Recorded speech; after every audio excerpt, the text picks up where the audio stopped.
오늘 우리에게 주신 하나님의 말씀은 에스겔 18장 21절에서 32절 말씀입니다. 에스겔 18장 21절에서 32절 말씀입니다. 다 함께 같이 봉독하시겠습니다. 그러나 악인이 만일 그가 행한 모든 죄에서 돌이켜 떠나 내 모든 율례를 지키고 정의와 공의를 행하면 반드시 살고 죽지 아니할 것이라. 그 범죄한 것이 하나도 기억함이 되지 아니하리니 그가 행한 공의로 살리라. 주 여호와의 말씀이니라. 내가 어찌 악인이 죽는 것을 조금인들 기뻐하랴. 그가 돌이켜 그 길에서 떠나 사는 것을 어찌 기뻐하지 아니하겠느냐. 만일 의인이 돌이켜 그 공의에서 떠나 범죄하고 악인이 행하는 모든 가증한 일대로 행하면 살겠느냐. 그가 행한 공의로운 일은 하나도 기억함이 되지 아니하리니 그가 그 범한 허물과 그 지은 죄로 죽으리라. 그런데 너희는 이르기를 주의 길이 공평하지 아니하는도다. 이스라엘 족속아 들을지어다. 내 길이 어찌 공평하지 아니하냐. 너희 길이 공평하지 아니한 것이 아니냐. 만일 의인이 그 공의에 떠나 죄악을 행하고 그로 말미암아 죽으며 그 행한 죄악으로 말미암아 죽는 것이요, 만일 악인이 그 행한 악을 떠나 정의와 공의를 행하며 그의 영혼을 보존하리라. 그가 스스로 헤아리고 그 행한 모든 죄악에서 돌이켜 떠났으니 반드시 살고 죽지 아니하리라. 그런데 이스라엘 족속은 이르기를 주의 길이 공평하지 아니하도다. 이스라엘 족속아 나의 길이 어찌 공평하지 아니하냐. 너희 길이 공평하지 아니한 것이 아니냐. 주 여호와의 말씀이니라. 이스라엘 족속아 내가 너희 각 사람이 행한 대로 심판할지라. 너희는 돌이켜 회개하고 모든 죄에서 떠날지어다. 그리한즉 그것이 너희에게 죄악의 걸림돌이 되지 아니하리라. 너희는 너희가 범한 모든 죄악을 버리고 마음과 영을 새롭게 할지어다. 이스라엘 족속아 너희가 어찌하여 죽고자 하느냐. 주 여호와의 말씀이니라. 죽을 자가 죽는 것도 내가 기뻐하지 아니하노니 너희는 스스로 돌이키고 살지니라. 아멘. 혹시 세상에서 가장 위로가 되는 소식이 무엇인가요? 누군가에게 병이 나았다는 소식이 될 수도 있을 것이고요. 또 어떤 이에게는 잃어버린 가족을 찾았다는 소식이 될 수도 있습니다. 또 어떤 이에게는 월급이 오른다던가, 또 누군가에게는 승진을 한다던가, 나의 자녀가 좋은 대학교를 간다던가, 좋은 곳으로 취직을 했다던가, 이런 여러 소식들 중에 하나가 우리에게 위로가 되는 날이 있을 것입니다. 그러나 오늘 성경에서 말하는 가장 위대한 위로의 소식은 무엇일까요? 그것은 바로 하나님이 죄인을 용서하시기를 원한다는 것입니다. 오늘 본문은 포로제 바벨론에서 낙심하고 원망하는 이스라엘 백성에게 주어진 하나님의 말씀입니다. 함께 읽진 않았지만 18장 1절에서 20절 말씀을 확인하시며 그들은 이렇게 이야기를 하고 있습니다. 조상의 죄 때문에 우리가 벌을 받는다. 하나님은 불공평하시다 라고 그들은 불평과 불만을 털어놓고 있는 모습을 확인할 수 있습니다. 이들은 손조들이 지은 그 죄를 책임론이라고 넘겨버리며 그 손조들에게 죄가 있다라고 하고 있습니다. 여전히 해결할 줄 모르는 이스라엘 백성들은 하나님이 이에 대해 각 사람은 자신의 죄와 행위대로 심판을 받는다라는 것을 분명하게 말씀하고 계십니다. 그리고 오늘 읽은 본문에서 회개와 용서에 초점을 맞추고 있습니다. 하나님은 이스라엘 백성들의 잘못된 생각을 바로잡고 계십니다. 심판의 기준은 조상의 행위가 아니라 각 사람에게 있다라고 이야기를 하십니다. 각 사람의 삶에 있다라고 선포하시는 오늘의 이 말씀을 우리는 확인할 것입니다. 그리고 계속하여 말씀하시고 이스라엘을 기다려 주시는 하나님께서 심판을 선언하는 것을 끝나지 않고 끝까지 마지막까지 이스라엘 백성들이 회개하며 돌아오기를 기다리시는 하나님의 간절한 사랑을 보여주는 말씀입니다. 먼저 하나님의 공의로운 심판의 원칙에 대해서 이야기를 하고 싶습니다. 하나님의 심판은 절대 불공평하지 않으십니다. 오늘 본문 말씀 21절에서 24절 말씀에서 확인할 수 있습니다. 하나님께서 각 사람의 삶을 공정하게 심판한다는 원칙을 보여주고 계십니다. 여기서 중요한 것은 하나님은 혈통이나 과거의 업적 혹은 주변 사람의 행동에 따라 사람을 판단하지 않으신다는 것입니다. 오직 현재 지금 내가 어떤 삶을 살고 있는가, 그것이 기준이 된다라는 것입니다. 오늘 말씀 21절을 함께 보시겠습니다. 그러나 악인이 만일 그가 행한 모든 죄에서 돌이켜 떠나 내 모든 율례를 지키고 정의와 공의를 행하며 반드시 살고 죽지 아니할 것이라. 아멘. 악한 사람이 그 행한 악에서 떠나 모든 규례를 지켜 의롭게 살며 살리라 라고 이야기를 하고 계십니다. 악한 사람도 회개하며 살 수 있다라고 하나님께서 분명하게 말씀을 하고 계시고 있습니다. 즉 지금까지 악하게 살았던 사람이라도 자신의 잘못을 깨닫고 하나님께 돌이켜 올바르게 살기를 결단하고 다짐하며 하나님께서 그를 살리신다라고 이야기를 하고 있는 말씀입니다. 그리고 그에게 새 생명을 부여한다고 하십니다. 하나님의 공의와 긍휼이 함께 작용한다는 것을 우리는 이 말씀을 통하여서 확인할 수 있습니다. 하나님은 죄를 그냥 덮어두지 않으시지만 동시에 회개하는 사람을 기꺼이 용서하고 새 생명으로 통하여서 그를 회복하고 계십니다. 한편 의로운 사람은 악을 행하며 죽는다라고 하나님께서 말씀하고 계십니다. 우리 24절을 다 함께 같이 보시겠습니다. 만일 의인이 돌이켜 그 공의를 떠나 범죄하고 악인이 행하는 모든 가증한 일대로 행하며 살겠느냐?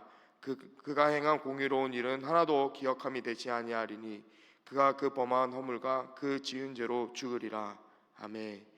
의인은 그 의를 버리고 악을 행하며 그가 행한 악으로 말미암아 죽는다라고 하나님께서 이야기를 하고 계십니다. 과거에 우리가 아무리 많은 선을 행하였다고 하더라도 지금 현재 악을 행하면 결국 심판을 받는다라는 것을 하나님께서 말씀하고 계십니다. 우리는 과거의 공로가 우리의 오늘의 삶을 보장하지 않는다라는 것을 확인할 수 있습니다. 하나님의 심판은 지금 현재 우리의 삶과 선택에 따라 이루어진다는 것입니다. 그러므로 오늘의 삶이 우리에게 매우 중요한 것입니다. 이 짧은 몇 구절에서 우리는 두 가지를 알 수 있었습니다. 우리의 신앙과 과거 열심에 머물러 있으면 안 된다라는 것입니다. 끊임없이 오늘의 삶을 살아가면서 우리는 하나님 앞에 회개하며 즉시 새 생명을 받으며 나아가야 된다는 것입니다. 또한 하나님의 마음은 우리가 죄에서 돌이켜 회개하고 참된 생명을 얻게 하는 데 있습니다. 이스라엘 백성은 바벨론 포로 생활 속에서 계속하여 이렇게 불평불만을 하고 있습니다. 25절 말씀을 함께 보시겠습니다. 그런데 너희는 이르기를 주의 길이 공평하지 아니하다 하는도다. 이스라엘아, 이스라엘 족속아 들을지어다. 내 길이 어찌 공평하지 아니하냐? 너희 길이 공평하지 아니한 것이 아니냐? 아멘. 조상의 죄 때문에 우리가 벌을 받는다. 하나님은 불공평하시다라고 하는 이스라엘을 향한 하나님의 말씀이십니다. 이스라엘 백성들의 생각은 하나님이 사람을 공정하게 심판하지 않는다라고 오해를 하고 있습니다. 그러나 하나님은 이들에게 정반대의 말씀을 하고 계십니다. 29절을 다 함께 또 다시 보시겠습니다. 그런데 이스라엘 족속은 이르기를 주의 길이 공평하지 아니하다 하는도다. 이스라엘 족속아, 나의 길이 어찌 공평하지 아니하냐? 너의 길이 공평하지 아니한 것 아니냐? 아멘. 나의 길이 어찌 공평하지 않느냐? 너희 길이 불공평하다라고 하나님이 다시 한번 이야기를 하고 계십니다. 25절과 29절은 본질적으로 같은 말을 반복을 하고 있습니다. 그러나 단순하게 이 말씀은 반복이 되는 것이 아닙니다. 이스라엘의 고집불평을 그들이 계속하고 있는, 오해하고 있는, 하나님을 불평하고 있는 그 말씀을 하나님께서 다시 끄집어내어 하나님의 공의와 자비의 초점을 더욱 분명하고 강조하고 있는 말씀입니다. 즉, 이 말씀의 문제의 근본이 하나님이 아니라 사람의 길과 선택에 있다는 것을 말씀하고 계시는 것입니다.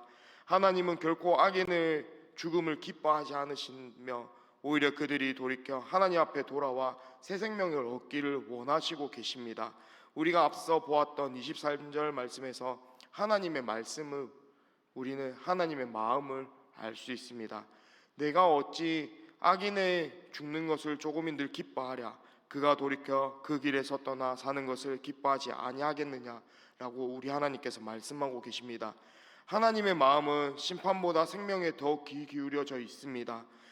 하나님은 죄를 반드시 심판하지만 그 목적은 단순히 처벌이 아니라 죄인들이 하나님 앞에 돌이켜 다시 돌아오기를 원하시는 것입니다.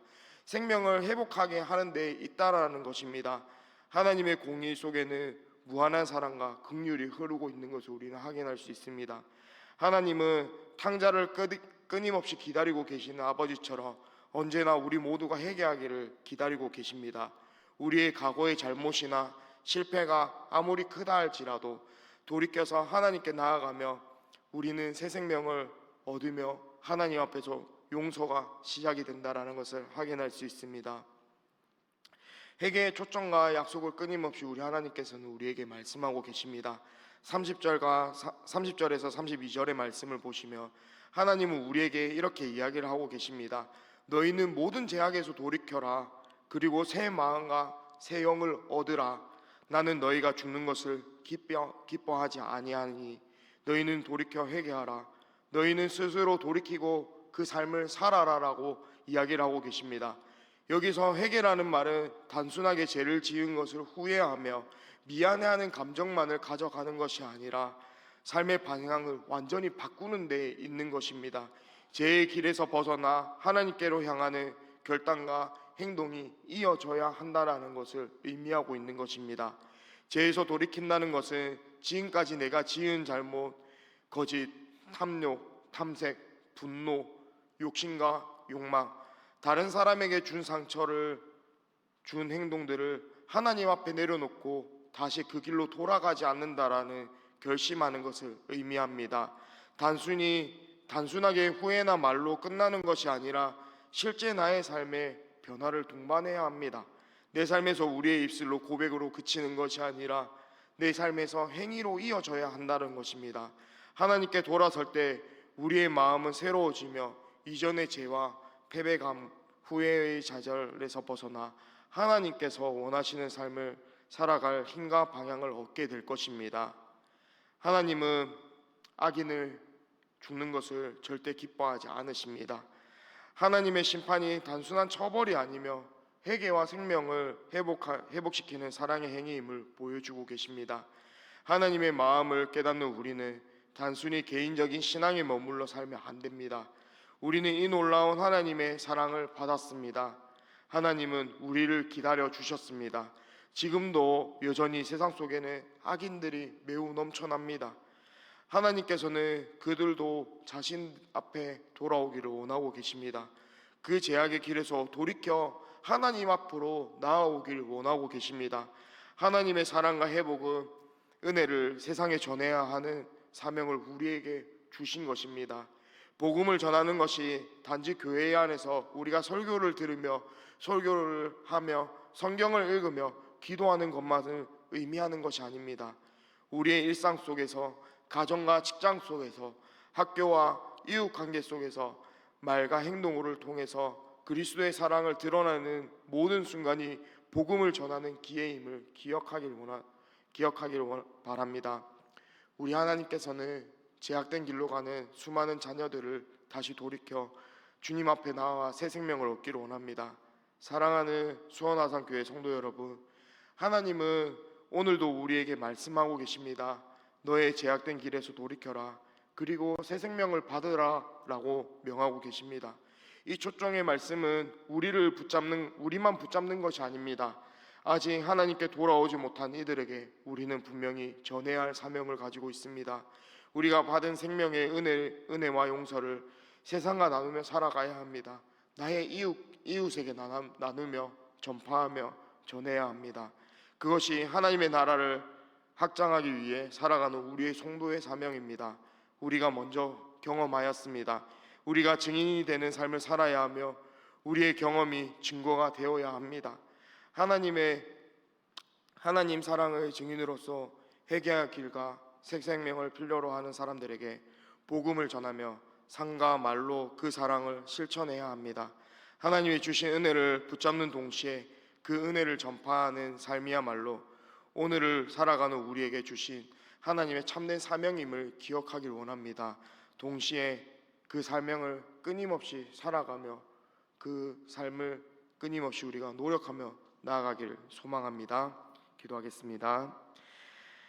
사랑과 긍휼이 풍성하신 하나님 아버지 감사드립니다. 오늘도 우리의 죄를 용서하시고 우리를 돌이켜서 새 생명 가운데 얻게 하신 주님을 찬양합니다. 우리가 지은 과거의 잘못과 실패, 연약함을 주님 앞에 내려놓고 죄에서 돌아서 새 마음과 새 영을 받게 하시고 하나님의 뜻 안에서 새 삶을 살게 하여 주시옵소서. 주님, 우리의 삶 속에서 하나님의 사랑과 공의가 함께 나타나도록 인도하여 주시고 우리로 하여금 복음을 전하여 잃어버린 영혼들이 주님께 돌아오도록 쓰임받게 하여 주시옵소서. 특별히 오늘 우리의 가정과 우리 교회의 모든 성도들이 주님의 은혜 안에 하나 되며 주님이 주시는 참된 평화와 생명을 누리게 하시며 우리 각자의 삶에서 회개의 삶을 실천하며 주님의 초청 돌이키라 그리고 살아라라는 그 말씀을 붙잡게 하여 주시옵소서. 아직 주님께 돌아오지 못한 이들에게 그 소망과 생명을 나누는 통로로 쓰임받게 하여 주시옵소서.